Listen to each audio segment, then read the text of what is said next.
오늘 말씀은 포로 귀환민에게 이 메시아 소망을 제시한 선지자 스가랴에 관해서 말씀을 하려고 합니다. 이 스가랴 선지자는 이름은 여호와께서 기억하시는 사람이라는 뜻을 지니고 있고요. 이 스가랴는 id도의 손자이고 아버지가 베레가라는 사람입니다. 그리고 이 스가랴는 지금 우리가 읽은 이 성경 스가랴서를 기록한 저자이죠. 지난 시간에 우리가 배운 이 학계 선지자와 동시대에 함께 사역했던 인물이기도 하고 예언 활동을 함께 펼쳤던 선지자 중에 한 사람입니다. 그리고 이 학계 선지자와 함께 장차 이 세상에 오실 메시아에 대해서 준비할 것을 이 포로 귀환민들에게 예언을 하면서 이 성전 재건을 독려하는 그런 선지자의 삶을 살았던 인물이죠. 약 BC 537년경 제1차 바벨론 포로 귀환 때부터 이스라엘 이 스룹밥의 성전이 완공이 되었다라고 기록이 되어 있어요. 그리고 485년 제2차 바벨론 포로 귀환이 있기 이전인 약 BC 470년경까지 활동한 인물로 추정을 하고 있습니다. 그리고 바사왕 이 고레스는 BC 538년경에 성전을 재건하기 위해서 예루살렘으로 이 이스라엘 백성들이 귀환할 것을 이 포로 귀환 정책을 펼치게 됩니다. 그러면서 이 왕이 이 이스라엘 백성들에게 칙령을 내립니다. 너희는 이제 다 예루살렘으로 이스라엘로 다 돌아가라. 그래서 그때 돌아간 인원이 사람이 약 5만 명의 유대인 포로들이 돌아가서 성전을 복구하게 됩니다. 그리고 이 536년 제2월에 성전의 이 기초를 공사를 놓기 시작해요.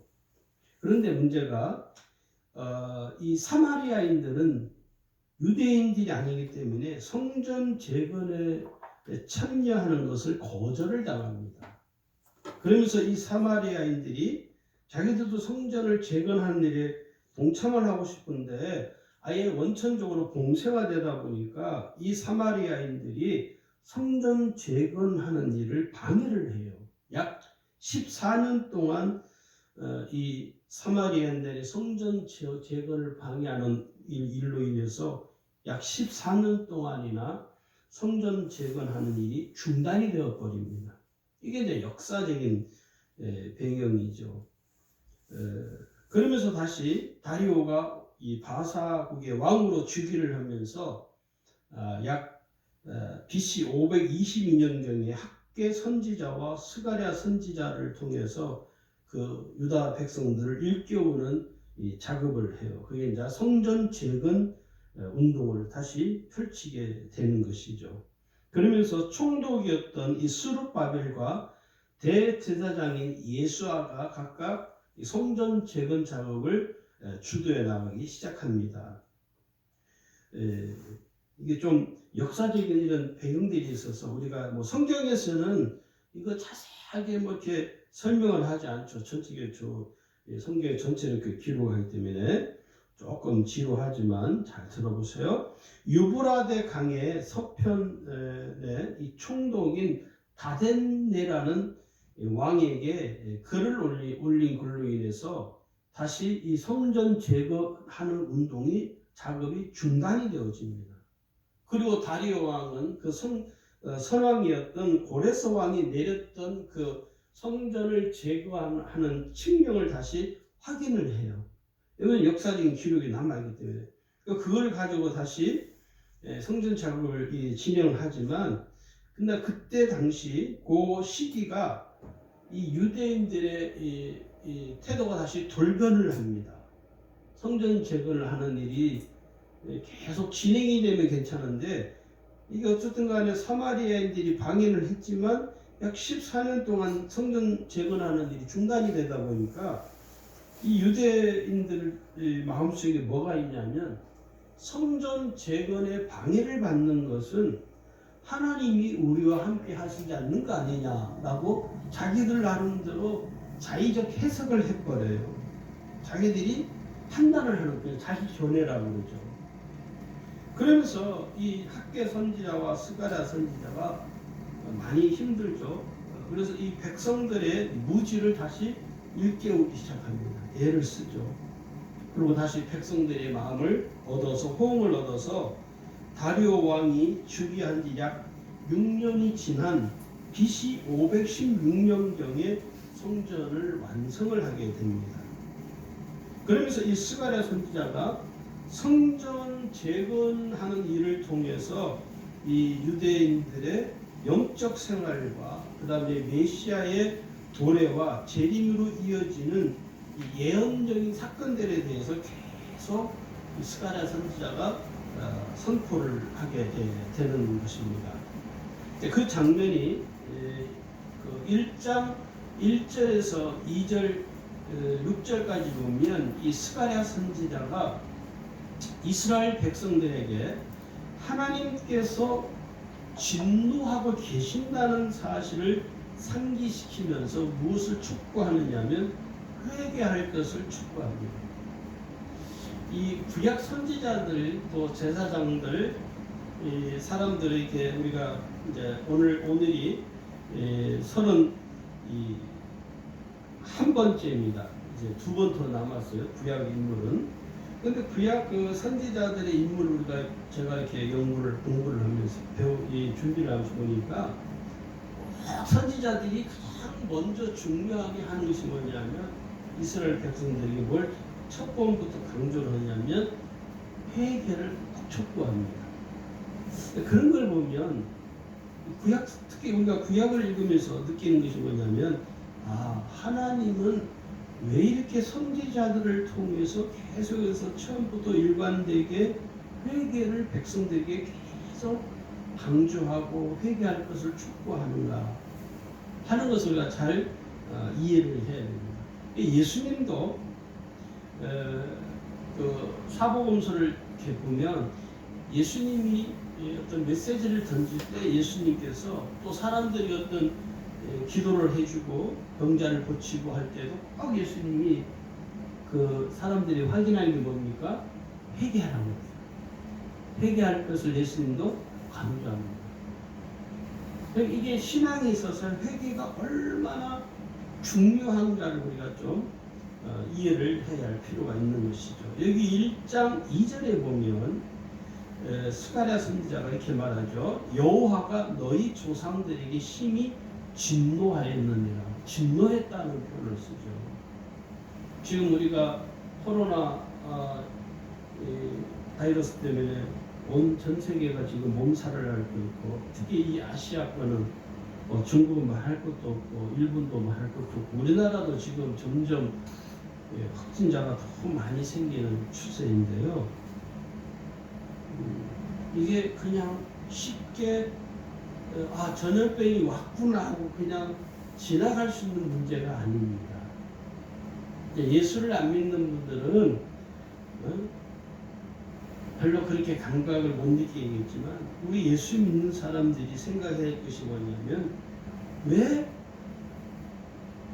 이 전염병 여러분 한번 생각해 보세요. 조선시대나 아주 옛날에도 전염병이 있었습니다. 창궐했죠. 근데 지금 시대에 와서 의학이 발달하고 과학이 발달하고 문명이 발달한 시대인데 어떻게 이렇게 어처구니 없는 전염병이 한 번 퍼지기 시작하면 전 세계적으로 다 퍼지느냐. 우리가 이 문제가 왜 이렇게 생기는가에 대해서 한번 깊게 신앙의 눈으로 들여다봐야 된다 하는 것입니다.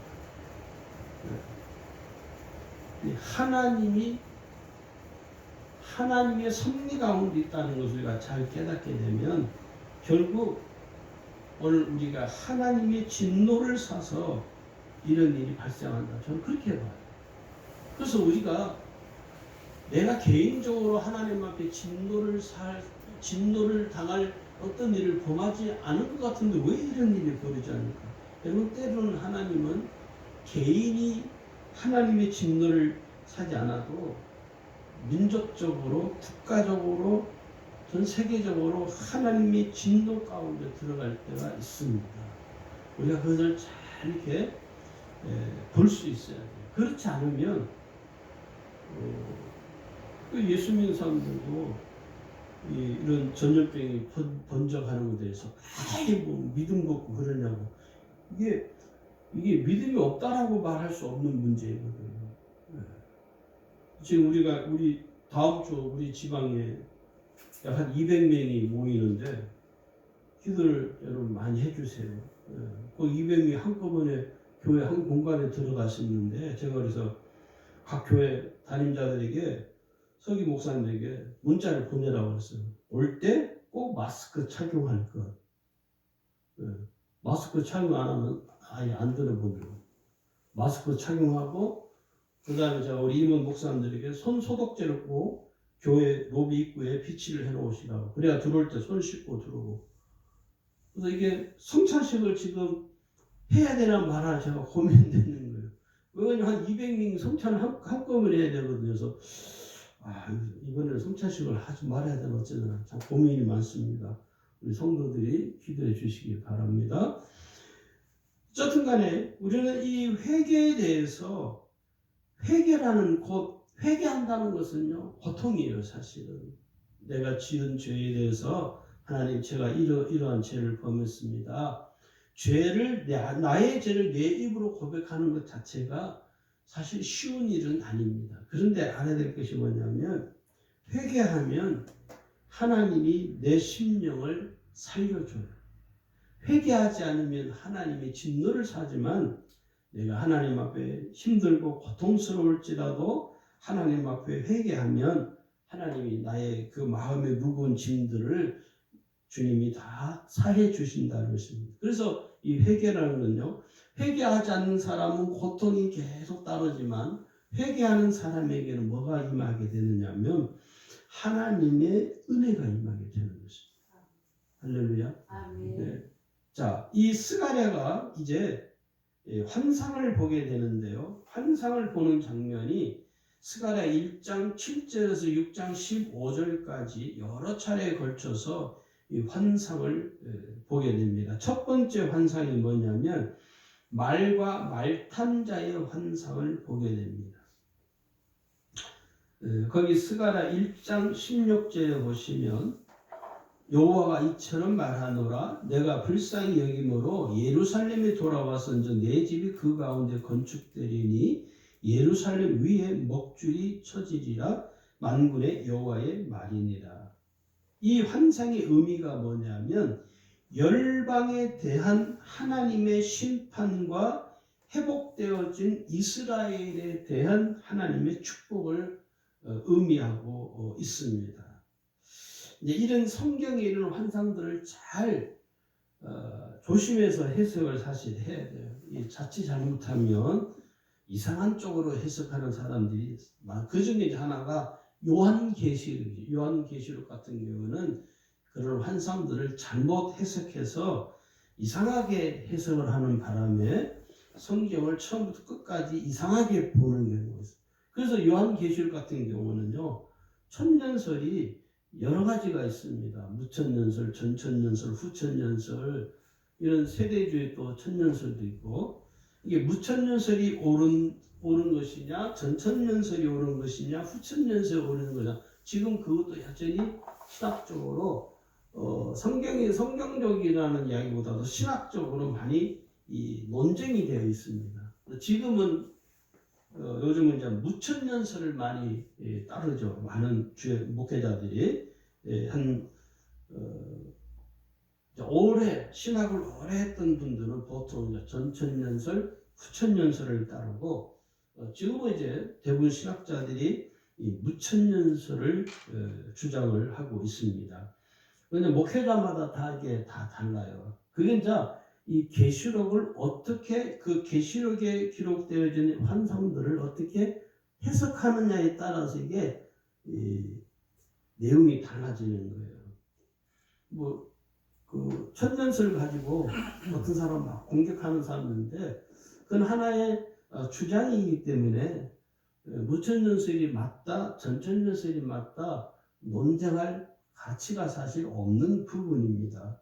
뭐 하여튼 어쨌든 간에 오늘 뭐 개축을 말하는 것이 아니라 그런 의미가 있다는 것을 아시고요. 두 번째 이제 그 환상이 뭐냐면 뿔과 공장의 환상을 보게 돼요. 그게 이제 1장 18절에서 21절입니다.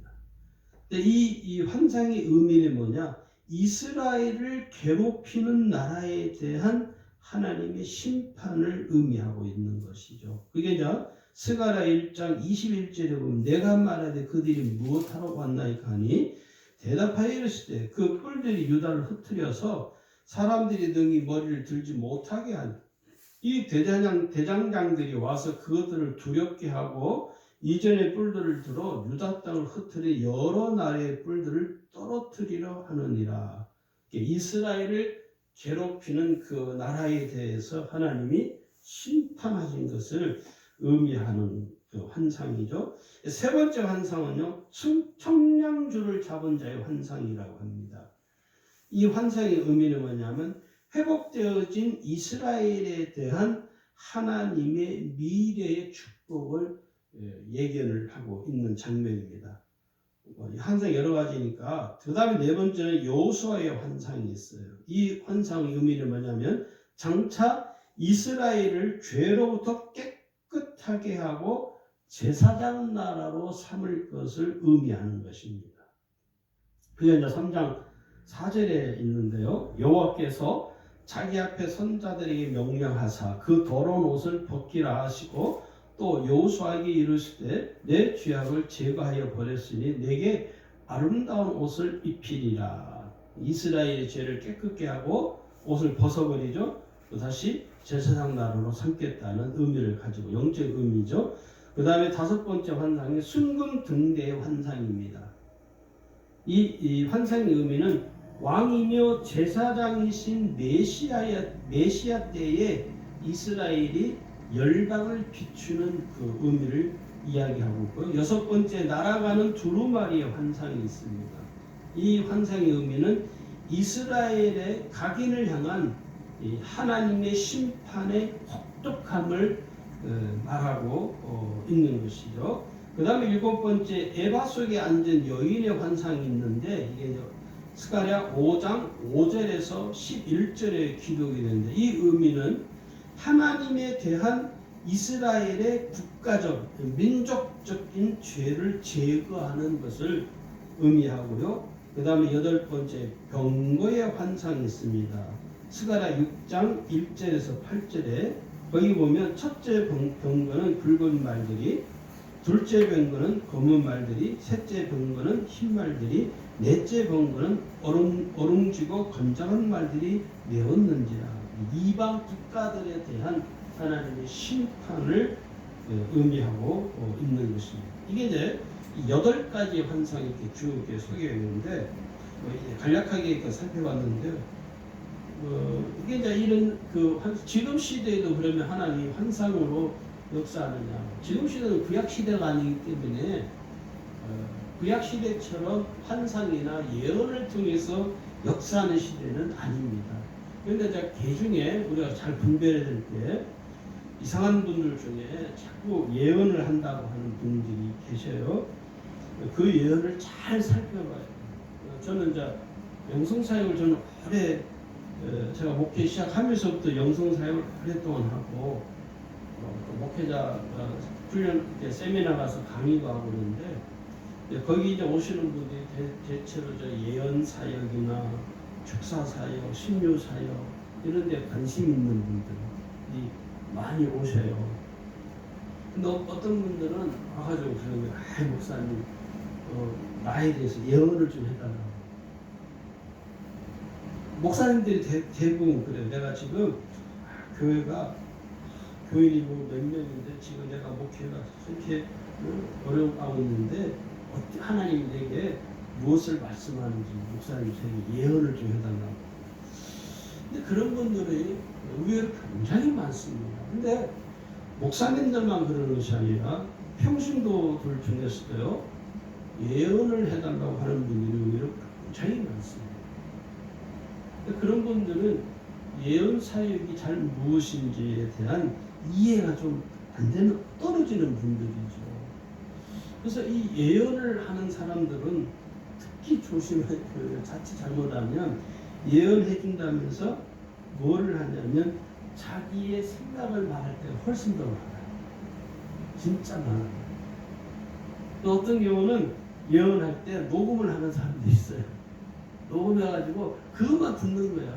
그러니까 하나님의 말씀을 듣기보다는 예언 사역자가 예언을 해줄 때 그것을 이렇게 녹음을 해가지고 그걸 계속 그것만 듣는 거예요. 왜 그렇게 그것만 들으세요? 그런 거예요. 하나님께서 저 목사님을 통해서 이게 예언을 해주셨으니까 이 예언한 대로 반드시 이루어질 것을 나는 믿습니다. 이게 성경적으로 우리가 접근을 하자면 건강하지 못한 신앙에서 나오는 모습입니다.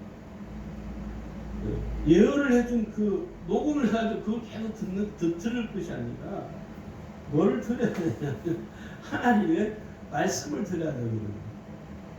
근데 하나님 말씀을 듣지 않고 그런 분들은 자기 교회 가서 담임부터 설교도 잘 안 들어요. 왜냐하면 그게 중요하지 않다는 거예요. 자기한테는 지금 오늘 예언할 때 내가 1년 전에 이 녹음을 했는데 이 예언은 예언해준 이 녹음 그대로 하나님이 반드시 해줄 것이다 고 믿고 기다리는 거예요. 그래서 제가 어떤 말을 했어요. 주사님 그 믿고 한번 기다려 보시라고 10년이 지나도 안 될 겁니다. 왜 그러냐면 그 사람은 예언을 믿는 하나님 말씀 믿는 것이 아니라 예언 자체를 믿어버리는 거죠. 그래서 이게 문제가 좀 심각해요. 그러니까 구약 시대 때는 선지자들을 통해서 하나님이 예언을 하셨죠. 지금 시대에 목회자들이 예언하는 거하고 다릅니다. 그걸 자꾸 같은 선상에서 보니까 이게 예언 사역이 사실 좀 문제가 심각해요. 그래서 우리가 그것을 잘 봐야 할 필요가 있습니다. 어쨌든 간에 이 스가랴 선지자가 메시아가 오실 것에 대해서 예언을 하는 장면이 스가랴 9장 9절에 기록이 되어 있습니다. 거기 보시면 이 성경은 신약에서도 많이 인용이 되는 말씀이에요. 9장 9절에 보면 시온에 따라 크게 기뻐할지어다 예루살렘에 따라 즐거이 부를지어다 보라 내 왕이 내게 임하시나니 그는 공의로우시며 구원을 베푸시며 겸손하여서 나귀를 타시나니 나귀의 작은 것 곧 나귀 새끼니라.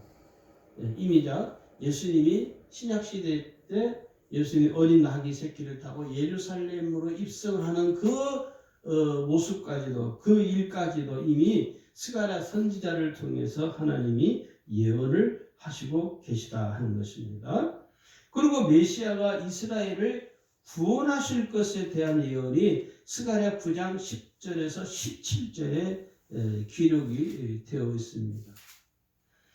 이 예루살렘이 재건하는 중이었지만 예루살렘 도시가 이제 그 황폐화되어진 포로들이 기환을 해서 그 예루살렘 성을 이제 이렇게 보수하고 또 다시 아마 이게 중건을 하고 있는 중이죠. 근데 성전은 여전히 폐허 상태로 남아 있었던 것이죠.